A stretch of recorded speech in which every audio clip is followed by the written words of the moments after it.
नमस्कार वह सबके स्वागत बा डॉक्टर भोजपुरिया सीखा चैनल में। आज जानल जाई दवा बोवेरान एसआर के बारे में जौन 100 मिलीग्राम में के स्ट्रेंथ में बनल बा। बोवेरान एसआर के doctor Reddy laboratory limited company के बनावल दवाई बा। एके हमनी के खाइल जाई दर्द के दूर भगावे के खातिर। बोवेरान एसआर दर्द के दूर करे के साथे साथे जौन बा सूजन के भी दूर करेला, ओकरे साथे साथे निरस्ता के भी दूर करे के काम में आवेला। बोवेरान एसआर एकरे बाद जोड़ के दर्द जैसे अर्थराइटिस, ऑस्टियोआर्थराइटिस, रूमेटॉइड अर्थराइटिस यानी कि घुटना या कहीं शरीर के जोड़ में दर्द के साथे साथे खिंचाव होला ओहू के ई दूर करेला।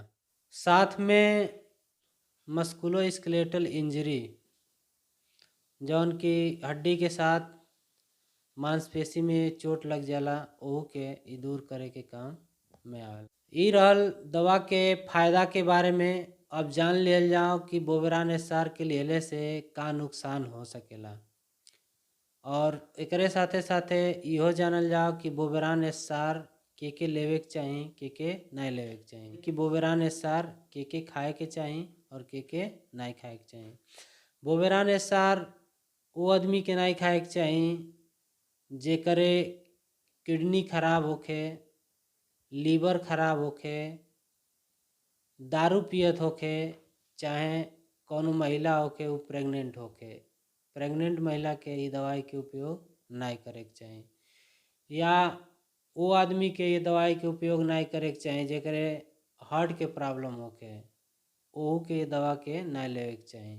जेकर मानसिक बीमारी बा ओहू आदमी के दवा के उपयोग नहीं करे के चाही। तो ई रहल दवा के उपयोग के बारे में। अब जान लियल जाओ कि बोवेरान एसआर के खइले से शरीर पर का दुष्प्रभाव पड़ेला।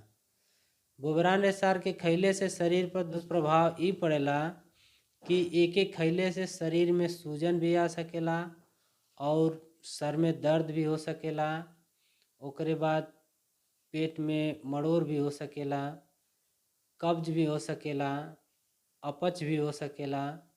एके खइले से किडनी फेल भी हो सकेला। किडनी फेल वो स्थिति में होला कि जैसे कि बोवेरान एसआर के बहुत लंबा समय तक खाइते रहनी एकरे वजह से ये फेल हो सकेला। साथे में बहुत लंबा समय तक बोवेरान एसआर खइले के वजह से लीवर भी फेल हो सकेला। ई रहल एकर नुकसान के बारे में। अब ई जान ली कि बोवेरान एसआर में कौन सा कंटेंट पावल जाला, यानी कि कंपोजिशन एकर का। बोवेरान एसआर के कंपोजिशन होला डाइक्लोफेनक जौन की 100 mg के स्ट्रेंथ में बनेला। अगर हमार वीडियो आपके अच्छा लगल तो हमार चैनल के सब्सक्राइब करी, हमार सपोर्ट करी ताकि और अच्छा वीडियो लेके आपके सामने आई, आप देखी, जानकारी लें, आनंद लें। तब तक के लिए हम चलतनी। नमस्कार, जय हिंद।